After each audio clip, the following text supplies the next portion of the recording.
I don't really focus on a lot of people. It's not my style. I focus on myself, and then I just get out there and do my thing. You're a competitor as an athlete, and you just get up there and just roar and have fun with it. I've never seen him compete, so I don't know and don't have any expectations of what he's going to bring to the table or what he's going to be able to do. I don't know any of that kind of thing, so it's not something I can really speak on. I know that he's going to bring whatever he can to the table, and I'm going to do the same, and we'll see how it goes. I get in the gym, I want to focus, I want to get the work done. And then, afterwards, I may look and go, okay, I need to work on this, work on that.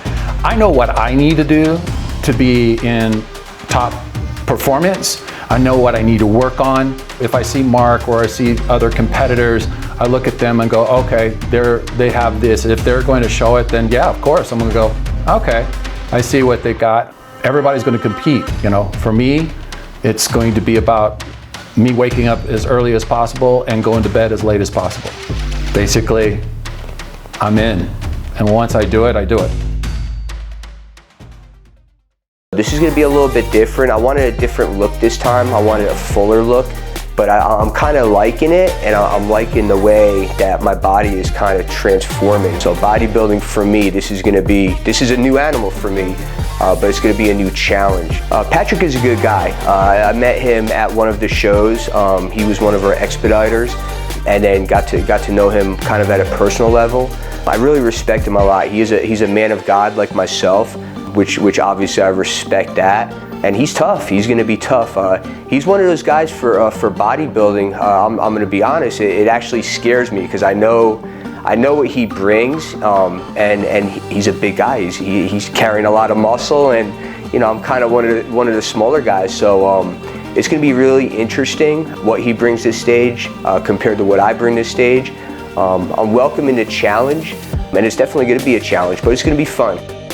I look at posing like it's not just posing regular. I look at it like it's a performance. So I take it seriously. I actually have fun with it. I want to engage the crowd, engage the judges. I want it to look really good. So with Jamie's help, I actually have somebody that's able to watch me and critique, give me some constructive criticism on what's going to look better, just a few ideas on things I could kind of play around with. Just so I could bring something a little bit better to stage and put on a good show as well.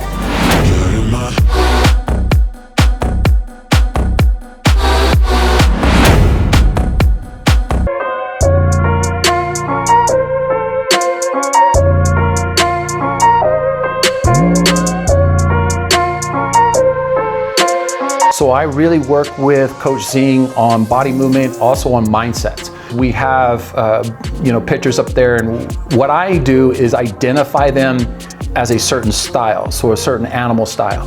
With those animal styles comes a certain personality or a mentality. So when we work together, it's taking all of the technical, which is what Coach Zing does, and takes all the pitching style, and then I come in and then I support that by what I do with the body movement and then what I see in their mindset. I really like that guy. Mm-hmm. I mean, there's something about him that I just like. It's the first leopard I've ever seen. And where is he at now? He'll probably be in AA this year with the Phillies. But I want to know how he responds to the leopard mindset, because that's what's going to be the key for him. If he understands that of philosophy, and then brings in the mindset of being the consistent, not the consistency, but becoming the force of change, I think it's only going to reinforce his style completely. He's got the pitches. These pitches that he's doing is insane. Well, and he's intimidating too, right? Where it's like you talked about too, where it's like it's a quietness. If leopard is calm and quiet, yeah, that's when there's a confidence in there. That's a confidence, and it's also like, okay, there's a danger here. It's it's not in the roar. It's when he's quiet. I'm not gonna mess with this guy. When he's quiet, it's on. It's totally on. I love it. I love it. Anyway, I better get going, man. We gotta go. Yeah, I'm now about to go and do some workouts. Love you, man.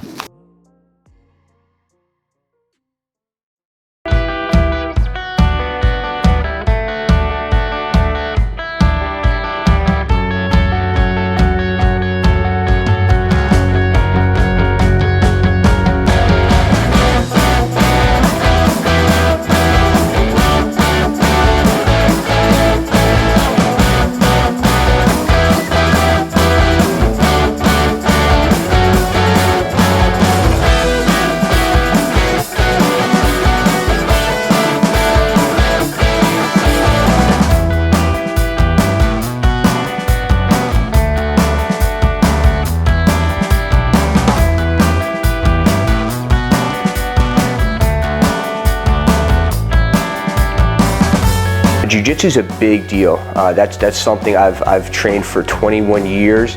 I'm really proud of it. I think one of the hardest things I've ever done is to earn the black belt in Brazilian Jiu-Jitsu. That took me 11 years to get there, a lot of competing around the world, and then moving over to being an instructor. Just the impact I've had on people's lives. Also having my kids involved. I feel like it's something as a father that a lot of people really aren't able to give to their kids. So something that special, that discipline, to be able to instill that into my kids is a big deal. So that's always going to be something that's super special for me. Dorian, he's 20 years old. Dorian, we're really close. He was the one that really took to jiu-jitsu. So that's a bond that him and I share. We've traveled all over the United States competing together, me coaching him. And Dorian's he's an old soul. So there's a lot of times that I actually ask Dorian his advice with things, and I'll say, what do you think about that? And he'll tell me the way it is. So we have a really strong bond, and he's very independent.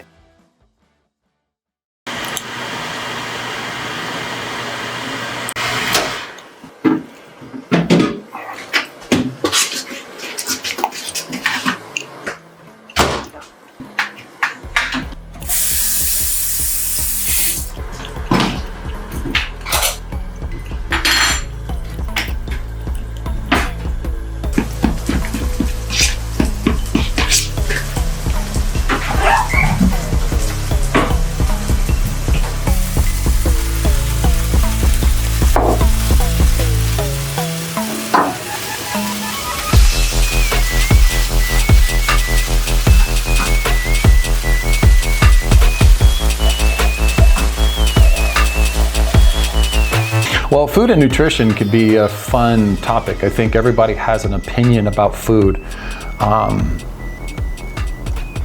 Food for me is about balance. It's not a fad. You can do all of these different types of meal fads if you want to, and that's fine. They may work for you, and they may work for a little while. But is that something that you can continue for your life? If I take my macros and I go, okay, I need to build as much muscle as possible. Well, then I know I need to increase some things. I need more energy for the muscle, so my carbs have to go up, and so does my protein. I don't have to necessarily do as much fats because my energy is going to be coming from the carbs, not the fats. So I keep the fats low, but I increase the carbs and the proteins. I love food, and I will cook, some good types of foods, but when I'm getting ready for a show, I really don't care how it looks. I don't care about plating. I don't care about any of that. I literally treat it like a supplement.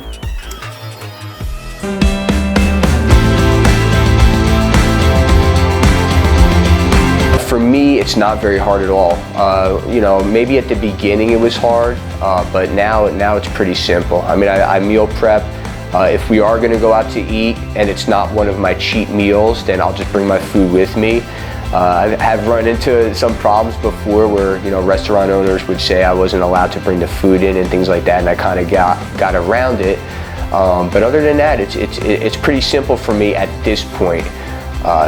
Doing the amount of shows that I've done. Maybe a little bit earlier in my bodybuilding career, it was a little bit tougher. My kids would kind of pick on me a little bit and say like, Dad, why can't you have that? But they're kind of on the same page now, so it makes it kind of pretty simple. Anything that was sugar and anything that was left of being processed, we took out. I feel like I lost my best friends. You did. You did. But it's going to create a really good look. A really good look for you. That's what we're looking for. Yeah. Jamie's great. I love working with Jamie. She makes it fun. We joke around a lot. This is the first time I actually have somebody helping me out with the prep so much. Before I did a lot of the prepping with the food, the nutrition, everything on my own. The way Jamie has me taking in my nutrition is just whole foods. So there's no protein shakes, no protein bars. None of that stuff. It's all food. Really excited to see what I'm gonna look like on stage for this show using Jamie's nutritional advice.